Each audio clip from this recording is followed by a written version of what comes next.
Thanks, Danielle. I really appreciate it, and I'm super excited to be able to be here today. I figured I would just take a second to introduce myself, since this is my first meeting as the new chair of the NARUC EV State Working Group. I'm a commissioner on the Michigan Public Service Commission. I've been on the commission for 2 years now, which has both flown by and feels like I've been here for forever, all at the same time. So I'm a native to Michigan, the automotive state. And prior to joining the commission, I spent almost 10 years in energy storage, technology development, and project development. So building big batteries for the electric grid, plus compressed air energy storage, flywheels, other sorts of very large grid scale energy storage, as well as small scale commercial and industrial and residential. So, but previous to my time working in energy storage and throughout it, really, I've been just fully steeped in the auto industry for my life. Being a native of Michigan, it's home to the traditional big three automakers, and a state that has seen a lot of ups and downs and significant transitions in the auto industry over the years. I was born and raised in the Detroit area. My father retired from Ford after a 34-year career at the company, and the majority of the people in my life are connected to the auto industry in some way. I actually even did 2 summers as an intern at the General Motors transmission assembly plant in Ypsilanti, down the street. So I was managing the main assembly line that built a 6-speed automatic transmission when I was there, which was a lot of fun. But now we're talking about vehicle electrification and the real and impactful trend. Not only for my state of Michigan, of course, but for the whole country. And I'm excited to be able to talk through these complex changes with all of you as part of this EV State Working Group. So also, I just wanted to say that now is a great time to let any other commissioners or commission staff that know about this work group and let them know that they can join as well. This is a really great time to join. This is a new year, a new series of webinars, and a great time to get involved and participate on solving all of these issues together. So the first, as Danielle mentioned, the first part of this meeting and all of our meetings going forward, it will be a somewhat traditional webinar format. With this one is going to be a great presentation from some experts from the DOE as well as industry, followed by a Q&A for everybody on the call. And then after the Q&A, we'll transition to a closed peer-to-peer sharing session where you'll have an opportunity, and on this first call, especially, we'll take a little extra time to introduce ourselves to the rest of the work group in that closed part of the conversation. But first, we have the webinar and all of our fantastic panelists that are up on the screen right here. We have 4 people who will be talking to us today. We'll start with Morgan Ellis, the Senior Advisor for Sustainable Transportation and Fuels. Then Bridget Gilmore, an EV Charging Fellow at the Joint Office of Energy and Transportation. And then Kara Podkaminer, a Senior Advisor for Sustainable Transportation and Fuels in DOE's Office of Energy Efficiency and Renewable Energy. And then Alex Karras, the Director of EV Infrastructure Development at General Motors. So with that, I'll pass it off to Morgan. Hello, everyone. And first and foremost, thank you all for having me today. I am absolutely thrilled to be sharing some information about the launch of the U.S. National Blueprint for Transportation Decarbonization. It's just great to be here to share this information, especially with such an important group of stakeholders like the public utility regulators. So thank you again for having me. Next slide. So let's start. Transportation decarbonization. The transportation sector is the largest source of greenhouse gas emissions today. overshadowing all the other sources of emissions. And it's a highly complex system. I say that transportation touches every individual, every community, every industry, and every business, just like the electricity sector. So very complex, but also when we look at this, we understand that we need to make rapid, we need to make thoughtful, and we need to make coordinated decisions about how we think about decarbonization. So the urgency is high because we know, you'll hear me say this, we know that the decisions and investments we make today build upon one another, and continue to grow so we can continue to scale up to, again, achieve our long-term visions and our long-term goals. And that long-term goal is a net zero greenhouse gas emissions no later than 2050. And that is the long-term climate strategy that this administration has put into place. So we do have some benchmarks in there, but we know in order to hit that 2050 target, especially with transportation, we need to start working now, and we need to start working together. Next slide. So the blueprint, all these agencies coming together, how did we get here? Well, that long-term vision sets forth a really high target, the net zero emissions by 2050. And we realized as different agencies within the federal government, we needed to have a single aligned transportation vision. We need to be aligned on the strategies. We needed to be talking together. We needed to be coordinated. And what that means is that we will have consistent and expanded stakeholder outreach. We're saying the same thing. We're talking to different groups of people, but delivering similar messages. We want to send clear signals to industry and businesses. This is our pathway, and this is where we're moving forward. And at the staff level, we need to be coordinated because each one of the agencies, and those agencies being the Department of Energy, the Department of Transportation, Housing and Urban Development, and the United States Environmental Protection Agency, we have different stakeholders, we have different tools, we use different data. We need to be aligned. So we're, again, delivering consistent messages, engaging broader groups of stakeholders to achieve that larger vision. In September of 2022, those 4 agencies came together and signed an MOU, collectively stating that we were going to work together to define this strategy and work to achieve this vision.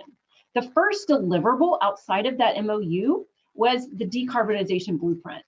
We signed the MOU saying, yes, we're going to do it. The blueprint helps set forth that pathway to get alignment on how we're going to do it.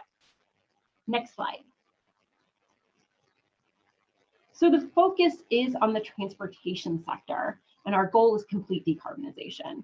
So I want to draw your attention to that pie chart, that 33% that is transportation, and the subsectors that are within that: passenger cars, medium and heavy duty vehicles, rail, maritime. The blueprint covers all of those modes. And we work to set up realistic, achievable pathways to achieve decarbonization. We're not starting from scratch. We are building on existing federal commitments and targets, which there are numerous ones.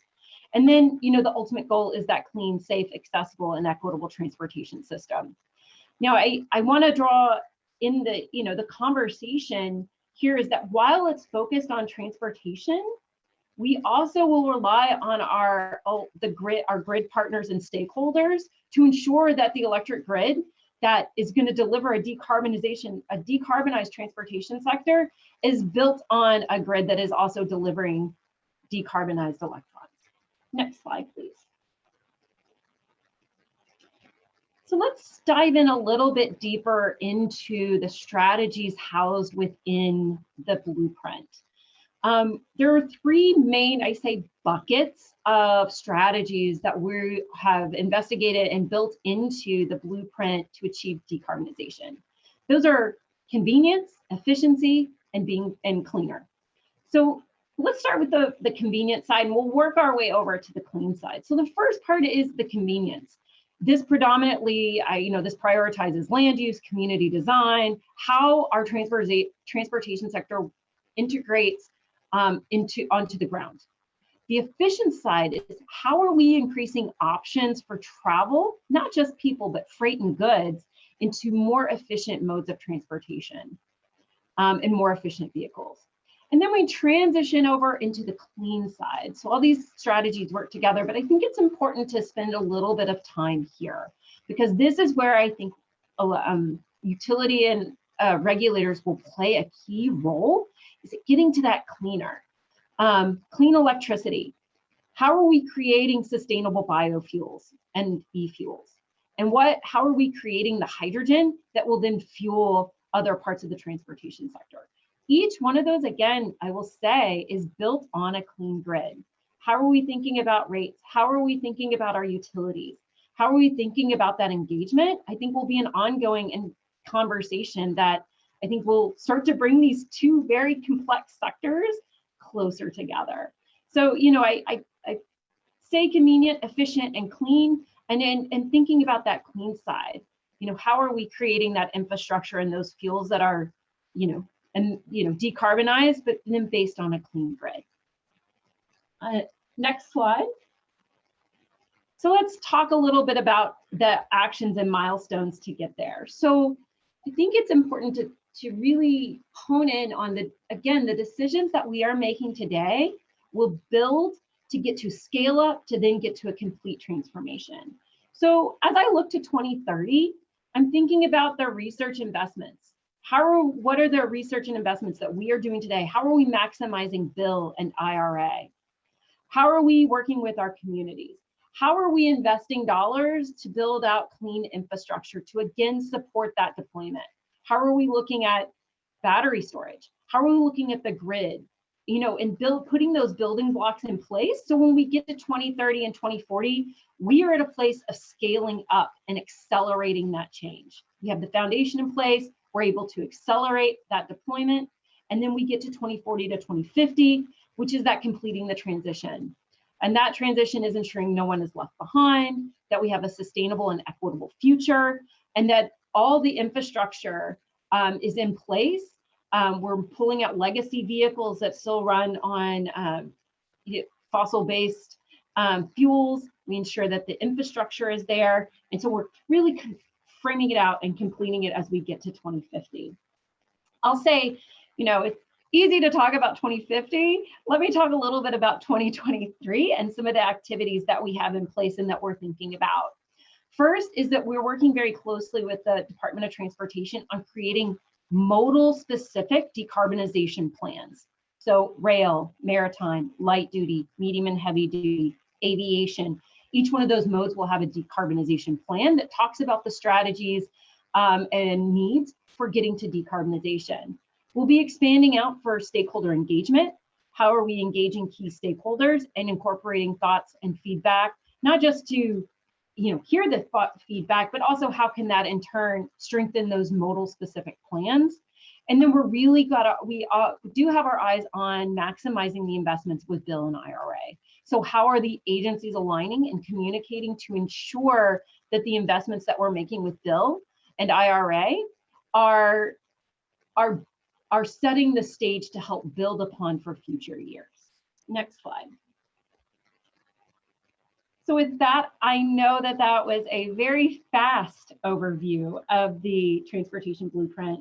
I will drop the link into the chat so that everyone has access, know where to go to find it on the website.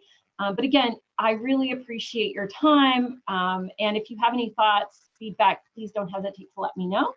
So with that, I will turn it back over to Commissioner Petronik, and thank you again for your time and attention. Thanks, Morgan. Yeah, appreciate that. And if anybody has any questions or comments for Morgan, please feel free to enter them in the chat, and she can either reply to them there, or you can save them for the Q&A period at the end after the following presenters as well. Next up, we have Bridget Gilmore, EV Charging Fellow from the Joint Office of Energy and Transportation. Bridget, I'll pass it over to you.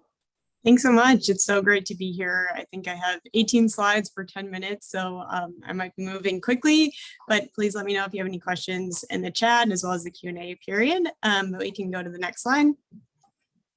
So this is a bit of an agenda of the things I'm gonna breeze through. I'll go over the Joint Office itself, as it's still a pretty new thing, provide some updates on the programs that we are supporting, I'll talk a little bit about the technical assistance that's ongoing with state departments of transportation as well as state energy offices, and then talk a little bit about how you can connect with the joint office. We can go to the next slide.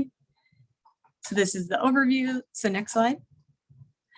So the joint office is really joint in nature, and I think it's great to follow Morgan as we are also working collaboratively across the government. So we are looking to address areas of joint interest between both the Department of Energy and Department of Transportation, and we were established with the bipartisan infrastructure law just over a year ago. And in the bill, we have 9 major areas of emphasis that are outlined, and the top one is really what we have been focused on in the first year of the office, which is to provide technical assistance for EV charging and refueling infrastructure. And we're looking to expand into these other areas of emphasis as well. And our previous work has touched on them in a variety of different capacities. We can go to the next slide. So our mission is to accelerate an electrified transportation system that's affordable, convenient, equitable, reliable, and safe. And our vision is to see a future where everyone can ride and drive electric. Next slide. So these are 4 programs that we have been focused on in the immediate term to support through providing unifying guidance, technical assistance, and analysis. So the first one has been referenced so far on this call today, but this is the National Electric Vehicle Infrastructure Formula Program, known as NEVI, and it's administered through the Federal Highway Administration at USDOT. And this is $5 billion over 5 years for states to build out a high-speed charging network along designated alternative fuel corridors. The next program is coming soon, which will also be administered by the Federal Highway Administration. And this is the Charging and Fueling Infrastructure Discretionary Grant Program, also outlined in the bill. And this is a $2.5 billion program that will be for community and corridor grants for EV charging, as well as hydrogen, natural gas, and propane fueling infrastructure. And then we are also providing technical assistance support for the Low No Emissions Grant Program, which is through FTA, the Federal Transit Administration. And this is $5.6 billion in support of low and no transit bus deployment, emission transit bus deployment. And then we're also supporting the Clean School Bus Program through US EPA, which is $5 billion in support of clean school bus deployments. We can go to the next slide. So now I'll provide a bit of an update on these programs so far. So we can go to the next slide. So the National Electric Vehicle Infrastructure Formula Program, one thing to note, and sorry, I put these in like little bullets, so you can probably click through the next 4 clicks. Thank you. That would be great. So yeah, it's $5 billion that I mentioned. There's an 80-20 federal cost share. And in September, all 50 state plans plus DC and Puerto Rico were approved by the Federal Highway Administration, which overall unlocked $1.5 billion in FY 22 and 23 funding. And so kind of where we are in the process right now, states are working on putting together their RFPs. And so far, Kentucky, Pennsylvania, New Jersey, Texas, and Ohio all have open RFPs, RFIs, or draft versions that are publicly available. And we expect many more will be coming out soon that they're mostly ready to go and waiting on the final rule, which I can talk a little bit more about as well. But overall, these state plans are all located in one convenient place on our website at driveelectric.gov. If you're interested in taking a look at the state plan, or the state planning website is also linked on driveelectric.gov. We can go to the next slide. So wanted to provide just a bit of an overview on the charging station design that's proposed through the minimum standard, just for awareness. So each NEVI charging station has to have a minimum of 4 ports that are capable of providing 150 kilowatts to every vehicle simultaneously. So that could be 600 kilowatts of demand at a given point in time. These are to be CCS ports that are located every 50 miles along these designated alternative fuel corridors, 1 mile off the highway. So we can go to the next slide. So one question that I was asked to cover today was what NEVI investments might be relevant for commission approval. And I wanted to highlight the actual guidance that's been issued by FHWA, also can be found on driveelectric.gov, has more details on these different types of costs, but we can click through the next 2. Thank you. So generally, these NEVI funds can be used for the acquisition and installation of EV charging infrastructure. A note here that this could also include on-site storage, as well as solar arrays for potentially more rural locations. The funds can also be used to upgrade existing public charging stations to meet the program requirements. For 5 years, the funds can be used for maintenance and operating assistance. And then there are other costs that are also specified in that program guidance, as well as a frequently asked questions document that can provide a bit more detail if you have any questions on eligible costs. And so commissions might see topics that are related to rate proposals to mitigate demand charges for potentially these 600 kilowatts of demand in more rural locations, especially. Potentially utilities can be looking to contribute toward that 20% match for meeting the 80% federal cost share. Additionally, major grid upgrades that might be needed to accommodate these NEVI stations. So state DOTs in this planning process have been asked to reach out to their utilities and utility commissions. And if you, have ideas as well about how state DOTs could be thinking long-term down the road, definitely reach out to them and get in contact. I think that that's a really great part of this process, is getting all these folks starting to speak the same language of both energy and transportation. So we can go to the next slide, please. And you could also click twice here, I think, as well. Thank you.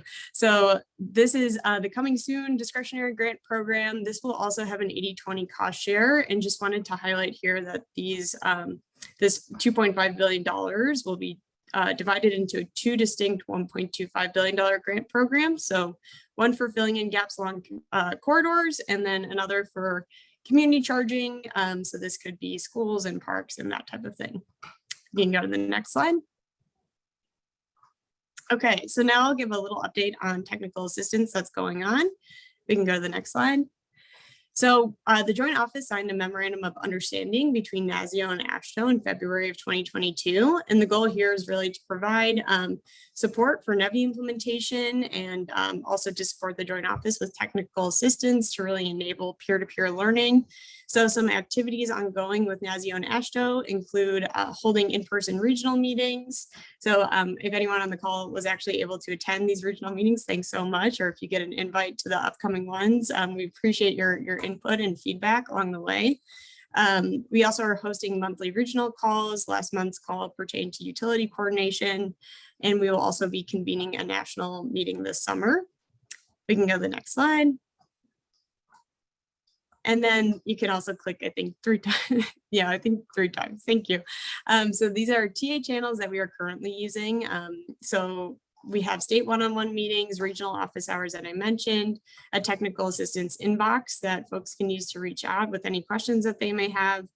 We host webinars and also have news alerts. And really, we're looking to iterate on our process, take feedback from this first year to really spread awareness of new and existing resources, tools, materials, and also providing some elucidation on guidance that states are receiving. So we can go to the next slide. So we have a few things that are coming soon that I wanted to highlight. So that final rule, there will also be policy solutions for Buy America coming soon. The discretionary grants program I've talked about.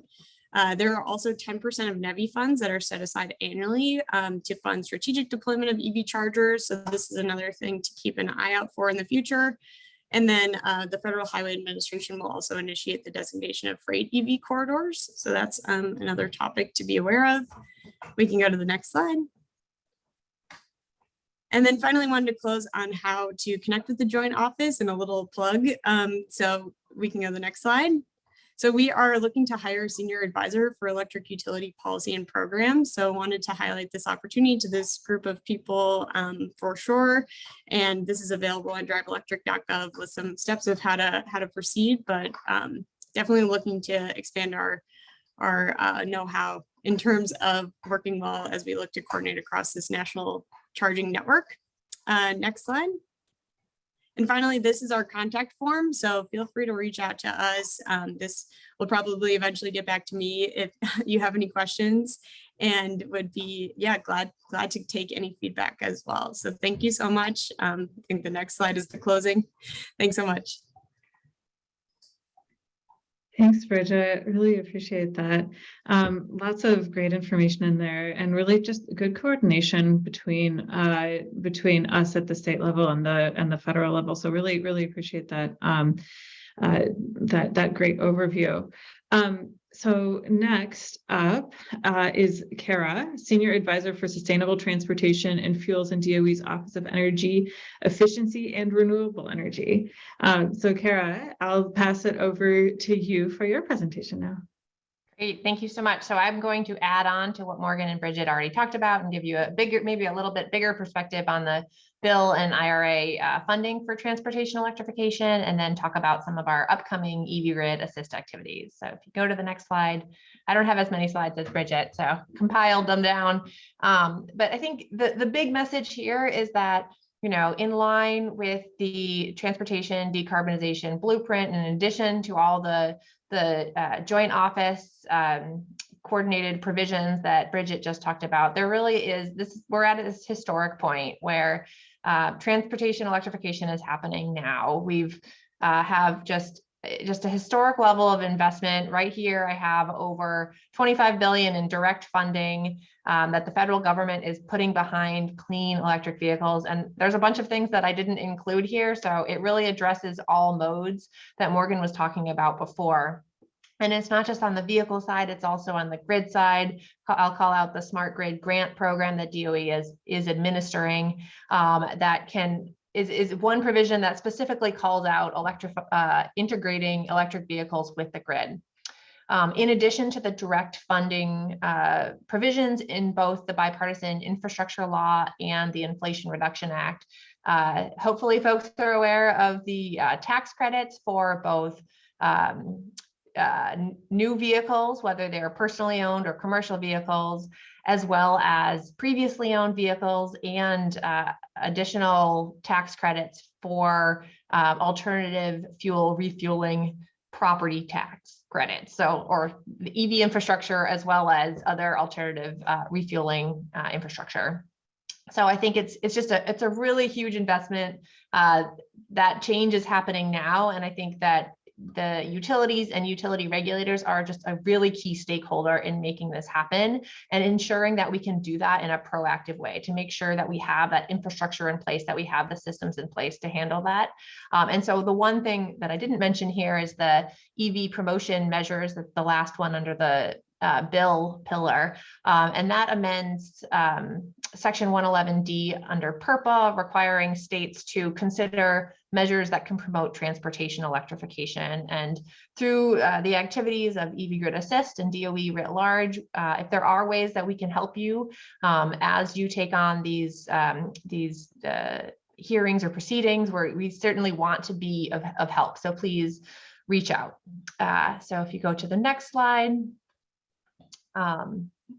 With this coming wave of electrified transportation, we really need to be proactive about thinking about how we integrate that with the grid.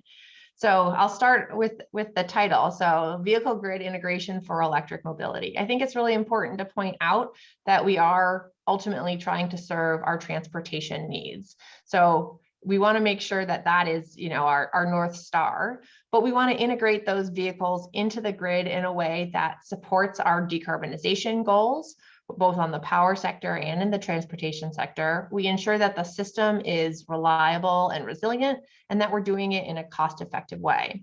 And I really like this diagram because it really helps us see the system. You know, we want to make sure that when we charge our electric vehicles, we're doing so at a time when there's low carbon electricity available. We want to make sure that we have the transmission and distribution in place to bring those electrons to the places that we need them. Thinking about storage or distributed energy resources at those charging stations that can help perhaps offset some of the peakier demand from electric vehicles. And we also have to be thinking about the system writ large. What sort of data can we share to enable this integration? What standards or cybersecurity do we need to ensure that it's robust and reliable? And obviously, the regulators have a huge piece in setting rates and thinking about the oversight and transparency of the system. And so we're casting our net really broadly and thinking about the system holistically and really trying to drive towards solutions. So on the next slide, EV Grid Assist is really a menu of options. It's a collaboration across DOE that really brings together our capabilities to engage with stakeholders, to understand your concerns, to work towards solutions, to provide resources, to meet you where you are and bring everybody along. So hopefully there's things that can help you. And if there aren't, please let us know. And then finally, on the next slide, just wanted to highlight that we do have a number of resources available. Please go check out the website. All the webinars that we did last fall have been posted. We also have webinar highlights. So for folks who don't have time to listen to full webinars, you can look at a shorter document and really gets down to some of the key points. We're also developing a resource library. So again, bringing in resources across DOE, making them easy to find. But we're continuing to hear from stakeholders, hear how we can help, and really encourage everyone to reach out and appreciate these engagements so that we can learn more about how we can help from a utility regulator perspective. So with that, I'll turn it back to Commissioner Paradick. That's awesome. Thanks so much, Kara. That's fantastic. I'm excited to see this resource library once it's built out. I think that'll be really helpful to gather everything into one place. Thanks for letting us know about it, and the webinar excerpts. I haven't seen that before, but I'm very excited about that. So thanks for letting us know. Okay, and finally, I'll pass it over to Alex, who's the Director of EV Infrastructure Development at General Motors. So Alex, feel free to get started whenever you're ready. Thanks, Commissioner. And just echoing a few of the comments I had. Thanks for having me. I've been here and presented in NARUC a few times and in different forums, and a really important crowd. To give you a little perspective on myself, I started in R&D. I spent a whole bunch of time in public policy. I've worked in product development. My team now resides in marketing. And so spend a lot of different sort of time in different perspectives, including working with utilities and utility regulators. I was telling some people recently, I got myself in a lot of trouble at GM about 15 years ago when I started knocking on doors of commissioners. GM was trying to scratch their head going, why are you talking, and what's this party to a proceeding, and all those things. So I think it just goes to show how important the teamwork has to be to really bring about this market. So if you go to the next slide, I don't actually have a whole bunch of car pictures. I was realizing that my expertise is on infrastructure. I love cars. I am too a Detroiter and passionate about it. But to put a couple things in perspective, maybe before I kick things off, GM will have 1 million vehicles worth of EV production capacity by the end of 2025. So roughly 3 years from now, we will be making roughly 1 million vehicles. Maybe the bonus question for the lollipop is, how many cars did GM sell in the United States last year? We sold about 2.3 million.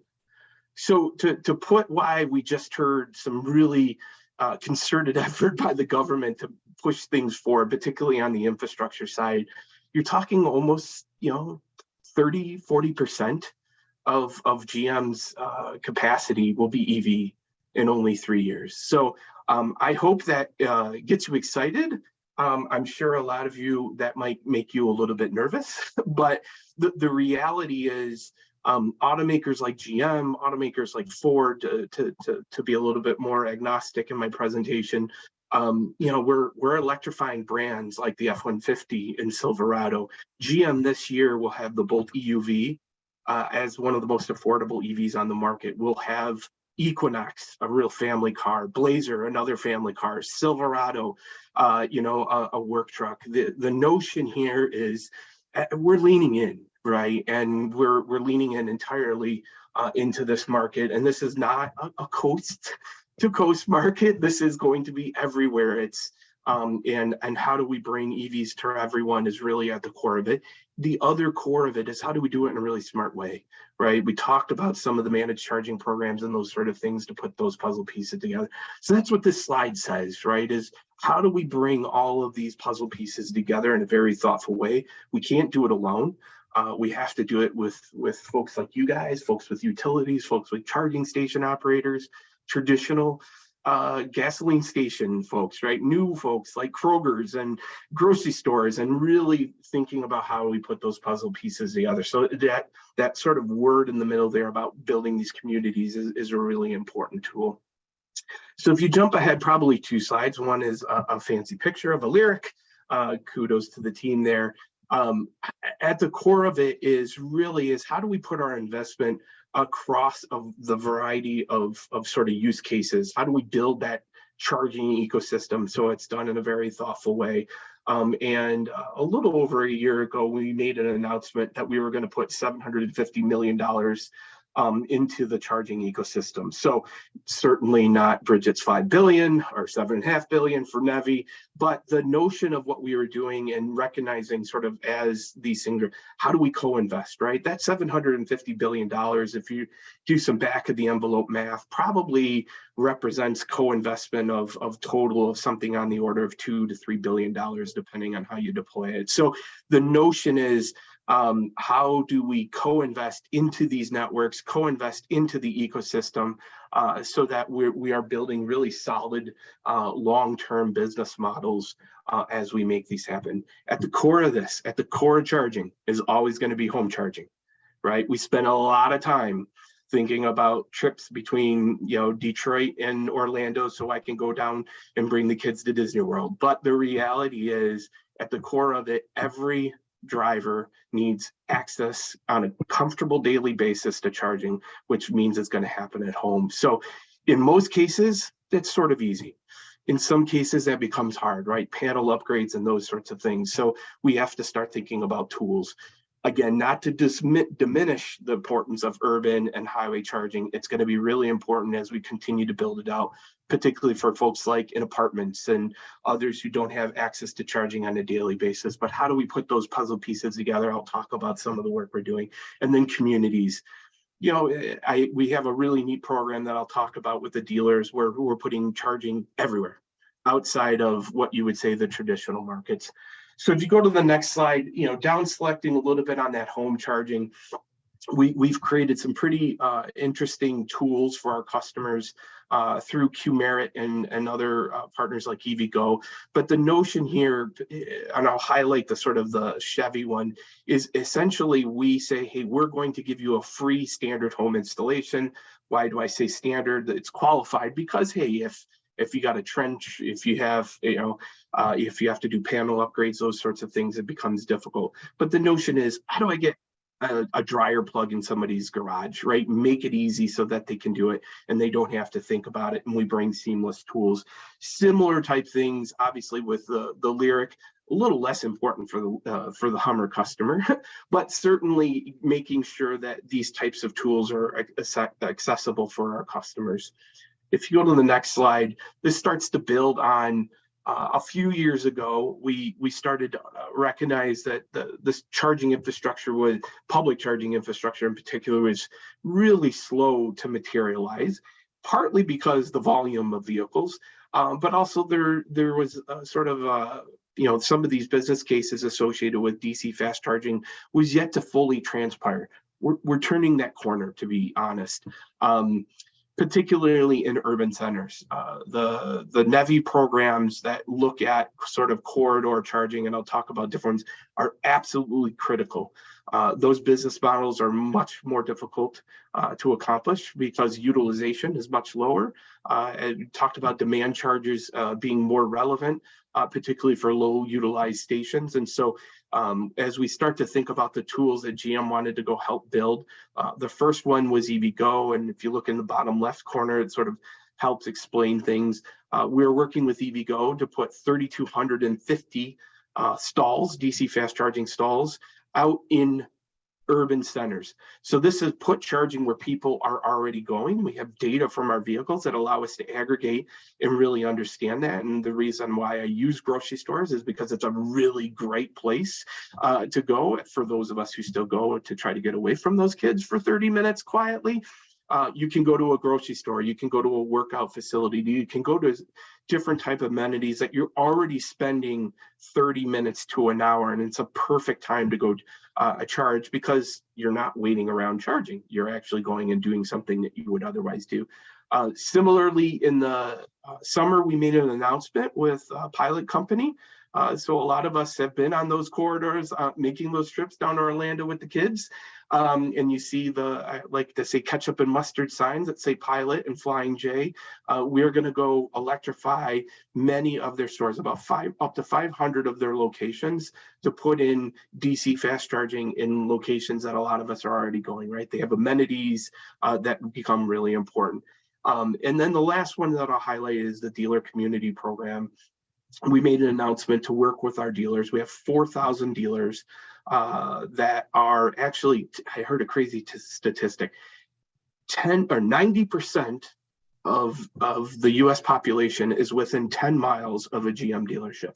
You can judge if that's a good thing or not, but the good thing that we'll say in this case is it allows us to go into every community, including rural communities, work with them to go put charging in places that matter to them. And I'm not saying on the dealer property. What I'm saying is you're already sponsoring that little league field. So let's go work to put charging there. You have a great relationship with the local hospital. Let's put charging there. Let's get into the communities. Let's start to put some level 2 charging in places so people start to see how these pieces come together.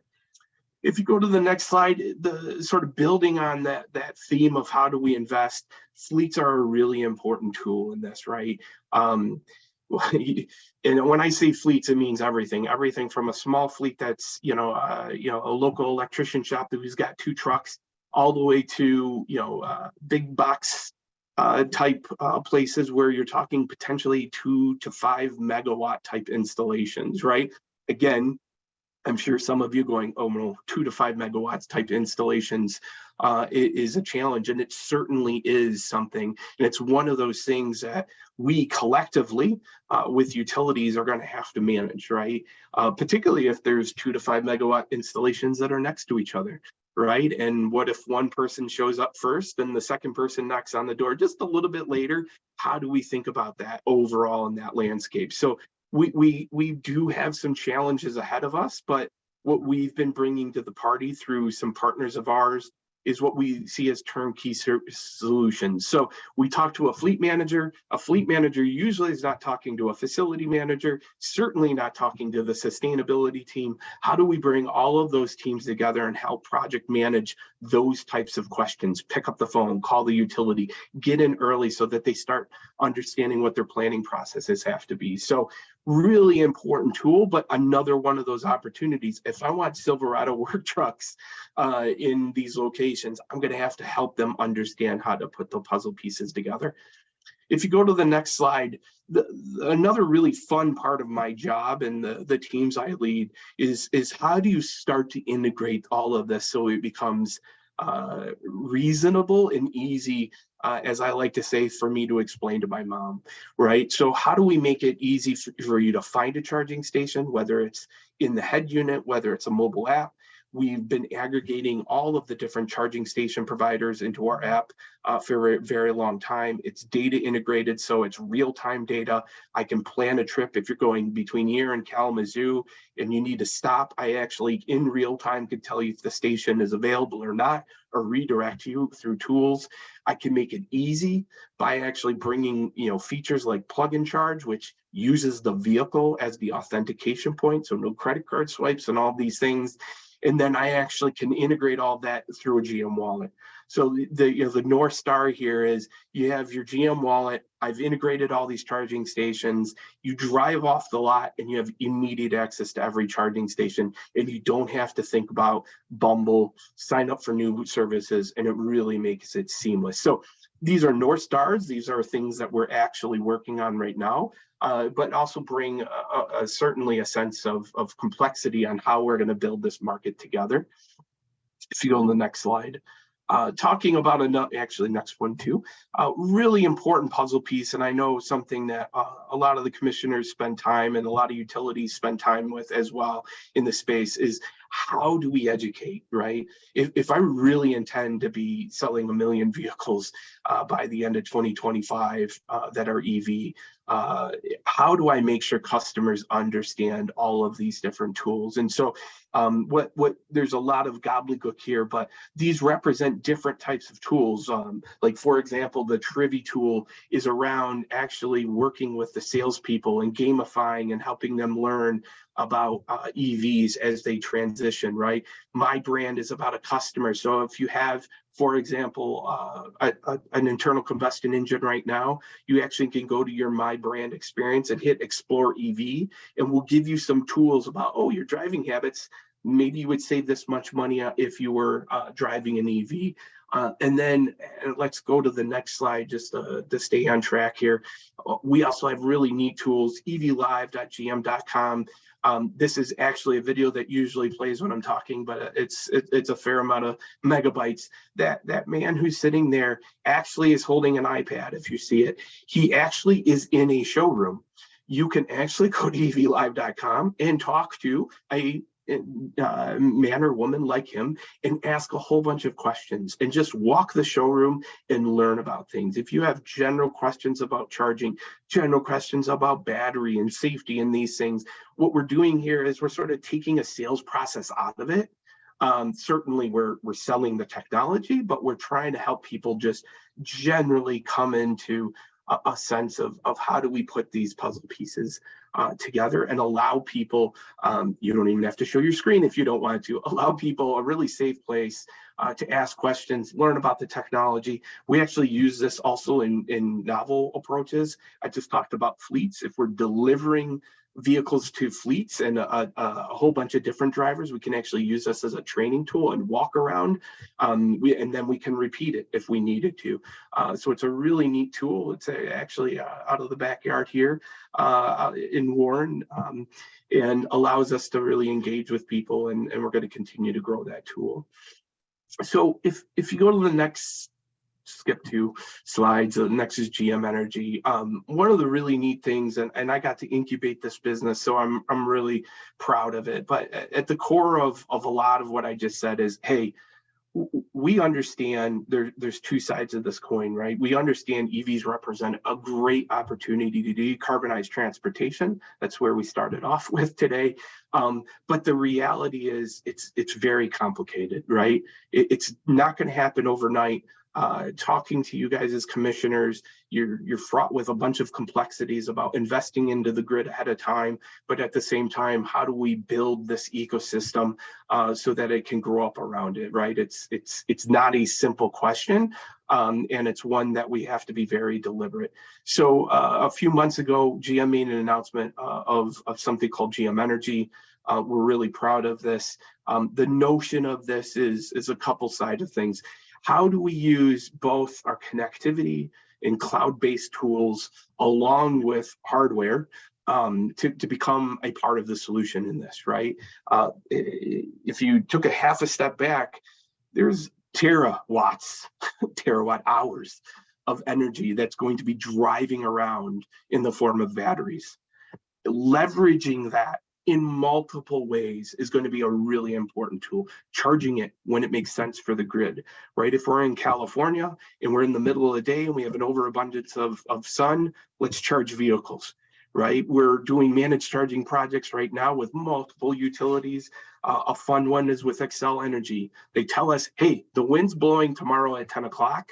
We match with a customer charging profile. And again, we sort of put those puzzle pieces together.